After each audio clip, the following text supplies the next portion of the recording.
निकालकर नीरव मोदी, मेहुल चोकसी, विजय माल्या इनकी जेब में से पैसा निकालकर हिंदुस्तान की गरीब जनता के बैंक अकाउंट में डालने जा रहा हूं।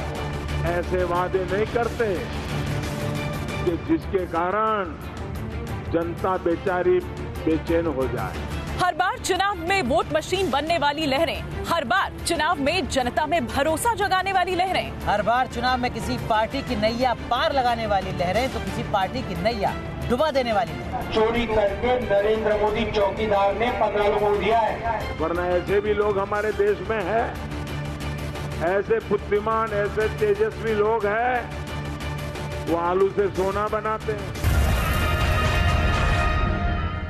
नमस्कार, मैं हूं आपके साथ हिमानी नैथानी। आज हम आपको सुनाने वाले हैं एक ऐसे लहर की कहानी जिसने दुनिया की नजर में हिंदुस्तान की इज्जत बख्शी। नमस्कार, मैं हूं अनुराग दीक्षित। हम बात कर रहे हैं उस लहर की जब गरीबी हटाओ के नारे के साथ इंदिरा गांधी ने जनादेश हासिल किया था। बिल्कुल, लेकिन इसी जनादेश से आई देश में सरकार ने पाकिस्तान के 2 टुकड़े कर दिए।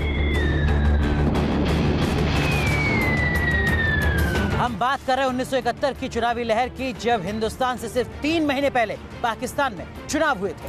पाकिस्तान में लोकतंत्र को बहाल करने की लड़ाई थी, जबकि हिंदुस्तान में मजबूत सरकार लाने की लड़ाई थी। पाकिस्तान में याया खान ने राजशाही को लोकशाही में तब्दील करने की साजिश रची थी। बिल्कुल, लेकिन इधर कांग्रेस में टूट फूट से परेशान इंदिरा गांधी ने तय समय से 14 महीने पहले ही आम चुनाव में जाने की ठानी। तो चलिए पन्ने पलटते हैं उस लहर के जिसने हिंदुस्तान की सियासत को बदल दिया, साथ ही बांग्लादेश के उदय की तस्वीर भी सामने रखी। लेकिन सबसे पहले बात करते हैं देश में गरीबी हटाओ के उस नारे की। देखते हैं कि दिल्ली में इस नारे ने किस तरह की हलचल मचा दी थी। उनका कहना ये था कि इंदिरा जी का कि विपक्ष ये कहता है कि इंदिरा हटाओ और हम ये कहते हैं कि हम गरीबी हटाएं। तो ये फैसला करना है आवाम को, जनता को। तो जनता ने उन्हें पूर्ण बहुमत से कामयाब किया। सन 71 में बांग्लादेश को आज़ाद करा, मुक्ति वाहिनी सेना भेज के बांग्लादेश को आज़ाद कराया। आज क्या है, इंदिरा गांधी के जमाने में हर आदमी, हर बच्चा, औरत सब सेफ थे। मशहूर इतिहासकार रामचंद्र गुहा ने अपनी किताब में जिक्र किया कि 1969 के सारे अखबार कांग्रेस की कलह से पटे पड़े थे। 1969 में दिल्ली की एक साप्ताहिक पत्रिका थॉट ने लिखा था कि ऐसा लगता है कि कांग्रेस ने खुद में यह भरोसा खो दिया है कि वो देश को एकजुट रखने वाली पार्टी है। 1971 में चुनाव कराने का फैसला किया गया। उस वक्त थॉट मैगजीन ने लिखा था कि इस चुनाव में कांग्रेसी से लड़ेंगे। हालांकि ये बात सच भी साबित हुई, लेकिन इस चुनाव में कांग्रेस के बाकी सारे गुट अस्तित्व विहीन हो गए। हालांकि यहाँ पर ये समझना होगा कि इंदिरा गांधी की सरकार ऐसे कौन से विकट संकट में घिरी थी कि कार्यकाल खत्म होने से 14 महीने पहले ही आम चुनाव में जाने की सोचना पड़ा।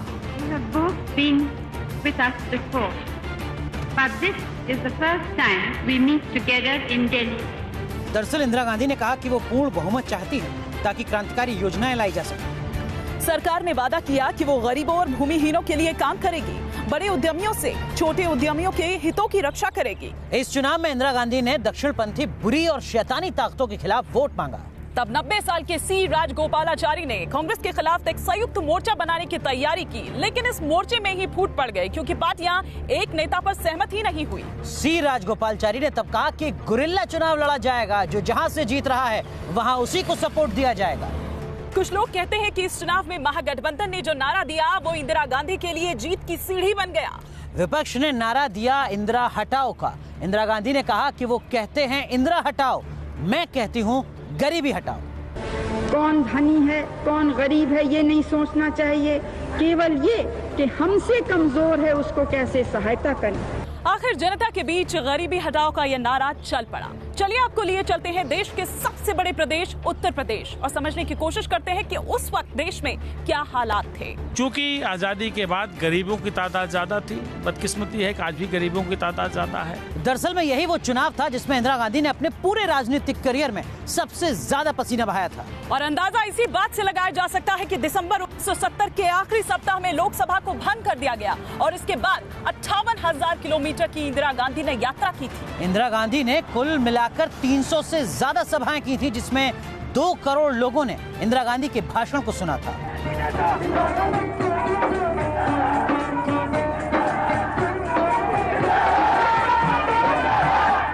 ये डेटा खुद खुद इंदिरा गांधी ने अपने अमेरिकी दोस्त को दिया था और साथ ही ये लिखा था कि लोगों की आंखों में चमक देखना वाकई एक अद्भुत अनुभव था। उस समय इंदिरा गांधी के पास कांग्रेस आर थी, जो पार्टी के टूटने के बाद संगठन के मोर्चे पर काफी पिछड़ चुकी थी, लेकिन युवाओं के उत्साह ने इस कमी को पूरा कर दिया। 1952 में ये कहा जाता था कि कांग्रेस अगर एक लैंप पोस्ट को भी टिकट दे दे तो वो भी जीत जाएगा, लेकिन 71 में कांग्रेस ने उससे भी बड़ी जीत हासिल की। और अब आपको बताते हैं कि कैसे सरकार की इस मजबूती ने भूगोल बदल दिया।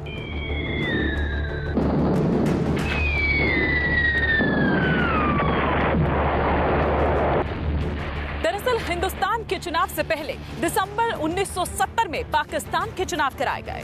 ये चुनाव करवाया था पाकिस्तान के तानाशाह याह्या खान ने, जिसमें पश्चिमी पाकिस्तान की पाकिस्तान पीपल्स पार्टी यानी जुल्फिकार भुट्टो की पार्टी ने शिरकत की। पाकिस्तान की सालमियत और हाकमियत के लिए हम जदोजहद हमने की है और हम इसके लिए अपनी जान की बाजी भी लड़ाई।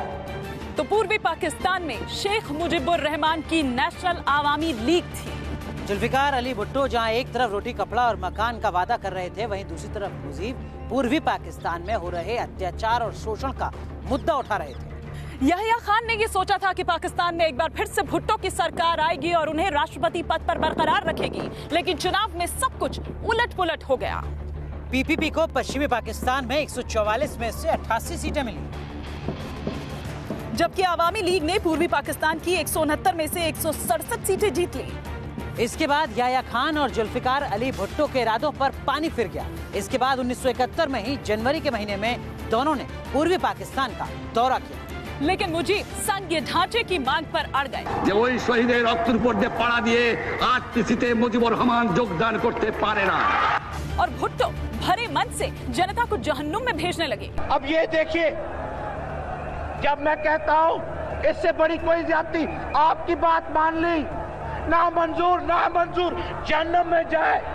इसके बाद तनाव और बढ़ गया। याह्या खान ने जानबूझकर असेंबली नहीं बुलाई, वहीं दूसरी तरफ अवामी लीग ने बंद का ऐलान किया।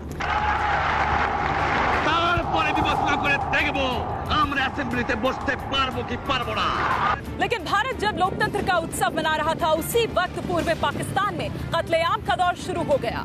25 और 26 मार्च को चटगांव में सेना उतारी याह्या खान ने, और इसके बाद ढाका यूनिवर्सिटी में सबसे घातक हमला हुआ। The first sequence shows Pakistani soldiers forcing students to carry and pile up the bodies of victims already killed. यहाँ छात्र जमा थे। दरअसल ये हड़ताल का कंट्रोल रूम था। यहाँ दर्जनों टैंक दाखिल होते हैं और छात्रों पर गोली नहीं, गोले बरसाने लगते हैं। छात्रों को बाहर निकाला गया, तोप से उन पर गोले दागे गए और उनकी लाशों को उसी कैंपस में दफना दिया गया, और उसके बाद उन तोपों से उस जमीन को प्लेन कर दिया गया। पूर्वी पाकिस्तान में गृह युद्ध नहीं बल्कि युद्ध की शुरुआत हो चुकी थी और इंदिरा की सरकार इस पूरे हालात पर अपनी नजर बनाए हुए थी। और इसी बीच सेना के एक मेजर ने चटगांव के रेडियो स्टेशन पर कब्जा कर लिया और बांग्लादेश को एक पूर्ण और स्वतंत्र गणराज्य घोषित कर दिया। पूर्वी पाकिस्तान के लोगों के पास और कोई चारा नहीं बचा था, लिहाजा लोगों ने छापामार युद्ध शुरू कर दिया।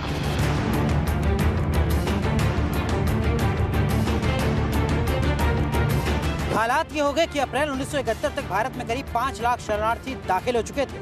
मई तक ये संख्या बढ़कर 35 लाख पहुंच चुकी थी और अगस्त तक 80 लाख शरणार्थी भारत आ चुके थे। इन शरणार्थियों को पश्चिम बंगाल, त्रिपुरा और मेघालय की ओर भेजा गया। कुछ जत्थे को मध्य प्रदेश और ओडिशा की तरफ भी भेजा गया। अच्छी बात यह कि हरित क्रांति के बाद हिंदुस्तान के अनाज के गोदाम भरे हुए थे, जिन्हें शरणार्थियों में बांट दिया गया। भारत में इसे बांग्लादेशियों का संघर्ष कहा जा रहा था, जबकि पाकिस्तान इसे हिंदुस्तानी यहूदी साजिश कह रहा था।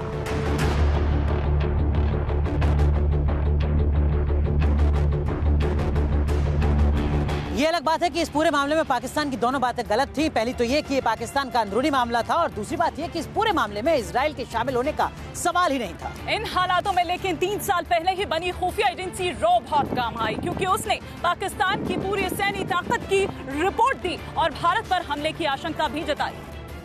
हालांकि इस बात का कोई सबूत नहीं मिलता कि पाकिस्तान भारत पर युद्ध करना चाहता था या नहीं, लेकिन इन सब के बीच सोवियत संघ में राजदूत पीएन हक्सर ने डीपी धर के साथ मिलकर भारत को युद्ध के लिए तैयार कर लिया था। तब भारत ने सिर्फ हफ्ते भर की नहीं बल्कि साल 2 साल की तैयारी की हुई थी। तब भारत ने मुक्ति वाहिनी को प्रशिक्षण देना शुरू किया, जिसमें 20,000 लड़ाके थे।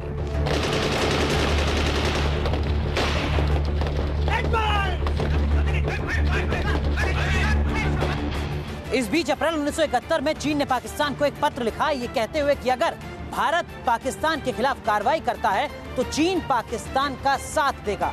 चाओ एन लाई की चिट्ठी पाकिस्तान के अखबारों में छपी भी।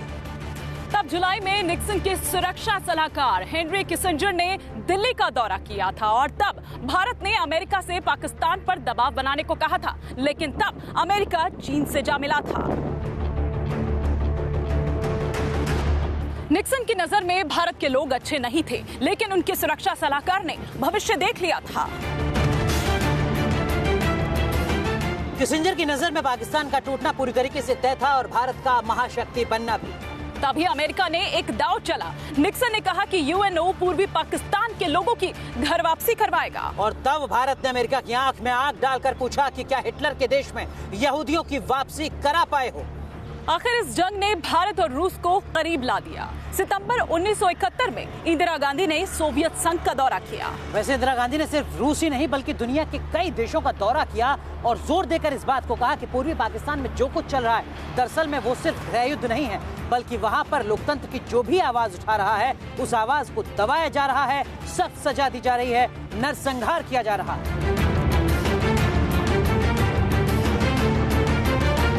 नवंबर में अमेरिकी यात्रा के दौरान इंदिरा गांधी निक्सन से 2 बार मिली। इसे किसिंजर ने 2 बहरे लोगों की शास्त्रीय मुलाकात करार दिया। इंदिरा के अमेरिका से वापस आते ही हालात पूरी तरीके से बदल चुके थे। हालांकि पहला हमला पाकिस्तान ने किया था। पाकिस्तान की ओर से आपको बता दें कि 3 दिसंबर को पाकिस्तान के जो लड़ाकू विमान हैं उन्होंने पश्चिमी हवाई पट्टी पर बम गिराए। इसके साथ ही कश्मीर की ओर से भी गोलीबारी शुरू कर दी। जब पाकिस्तान को लगा कि ये अभी ईस्ट पाकिस्तान हमारे हाथ से जा रहा है तो उन्होंने वेस्टर्न फ्रंट के भी ऊपर हमला किया। मुझे याद है 3 दिसंबर को शाम को पाकिस्तान ने पूरे along the line of control Indian international border पे पूरे जितने भी एयरफील्ड थे उसमें शाम को पाकिस्तान ने अपनी एयरफोर्स के साथ बम्बार्डमेंट करी। भारत ने पाकिस्तान को करारा जवाब दिया। हवाई हमलों के जरिए पाकिस्तान के तमाम ठिकानों को तबाह कर दिया गया।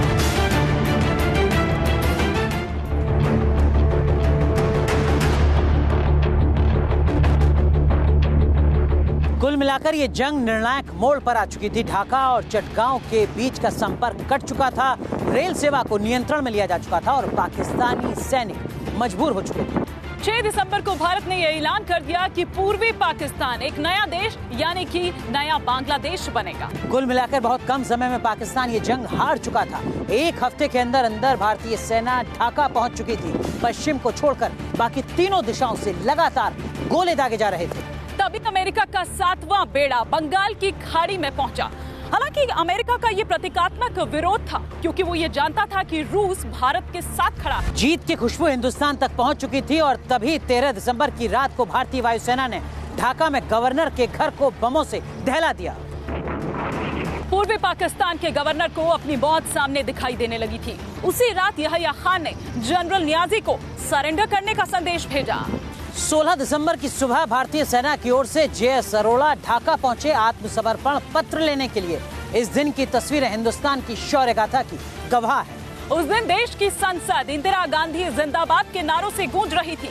संसद में लोग इंदिरा गांधी को फूल माला पहना रहे थे, लेकिन इंदिरा गांधी ने इस जीत से आगे देखने की बात कही थी, देश की समृद्धि की ओर की बात कही थी। हमने यहाँ भारत में भी 3 वादे किए थे अपनी जनता से। पहले ये कि जो शरणार्थी यहाँ आए हैं वो सब वापस जाएंगे। दूसरा ये कि हम हर तरह से मुक्ति वाहिनी की सहायता करेंगे, बांग्लादेश के लोगों की मदद करेंगे। और तीसरे कि शेख साहब को हम जरूर छुड़वाएंगे जेल से। इस जंग में भारत के 42 और पाकिस्तान के 86 फाइटर प्लेन ध्वस्त हुए। भारत के 81 और पाकिस्तान के 226 टैंक ध्वस्त हुए। पूर्वी मोर्चे पर 90,000 पाकिस्तानी युद्ध बंदी बना लिए गए। तो ऐसी कई लहरें हैं जिन्होंने हिंदुस्तान को आज का हिंदुस्तान बनाया है।